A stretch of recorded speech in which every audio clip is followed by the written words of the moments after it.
One of the most amazing parts of it, if you really think about it, was the magazine that George was reading, Glamour.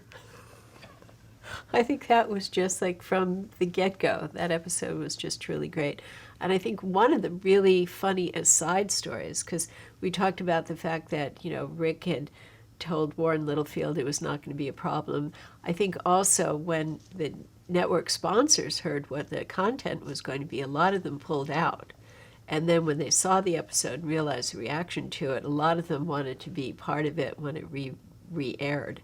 And one of the things that was the most funny aspects of it was my husband's family is all of Japanese descent, and I was over at Thanksgiving dinner at one point after the show had aired, and a whole bunch of relatives are there, and this is one gentleman who teaches grammar school, and he said, well, he wanted to use the contest for their sex education classes in grammar school. And I thought, really? And he said, yeah, because you could really show it to a class and open them up to humor, which will then allow them to just sit and discuss something on a more real level. And I came back to work the next day. I said, Larry, you're not going to believe this. We're now an educational show. And he was just shocked. But you could really see that. It was a great idea. Yeah.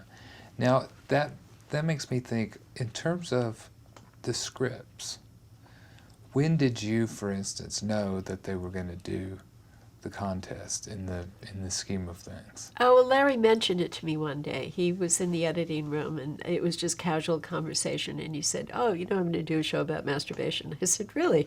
He said, yeah. I said, well, that should be fun.